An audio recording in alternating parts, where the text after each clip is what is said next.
I'm Camille Pajarillaga from BSCE 1E of Nueva University of Science and Technology, and this is Physics for Engineers 1.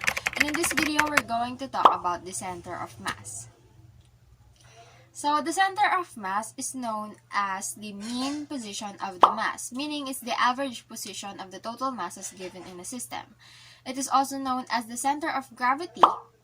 It is a point where the whole system can be balanced. So we have here an example. Suppose the human body can be reduced to individual point masses. If the mass of the leg is equivalent to 14 kg, the height of the leg is 0.65 meters, the mass of the arm is equivalent to 9 kg, the height of the arm is in 1.20 meters, the mass of the torso is 24.5 kilograms, the height of the torso is 1.25 meters, the mass of the head is 6.50 kilograms, and the height of the head is 1.65 meters. Find the vertical height of the center of the mass. So what we're looking for is the location of the center of mass. Let's say this is our body.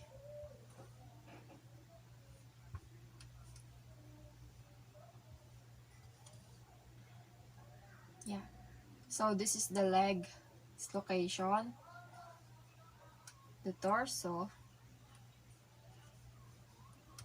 the arm, and the head. So all these heights were given as well as their respective masses. So what we're gonna do is to solve for the center of mass in height is equivalent to YLML plus YAMA plus YTMT plus YHMH all over the mass total. You just have to substitute the values.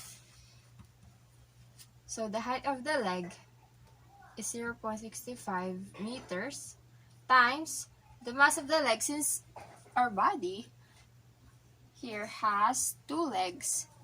That means we have to multiply the mass by 2.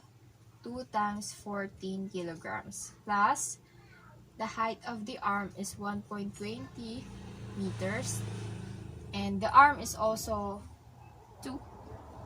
So we have 2 times 9 kilograms plus 1.25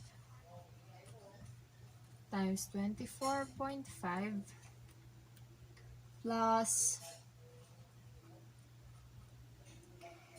1.65 meters times 6.50 kilograms. So all over mass total, which is 14 plus 9. No, 2 times 14 because we have 2 legs. 2 times 9 because we have 2 arms. Plus the torso, 24.5 plus 6.50 for the head. And by calculating, we have here the center of mass 1.054 meters. So our center of mass is located 1.054 meters in the body. That means it is the hips but below the torso. So just approximately around here. So this is where the center of mass in height is. So once again, this is the center of mass and I'm Camille Pajarillaga, and thank you so much for watching.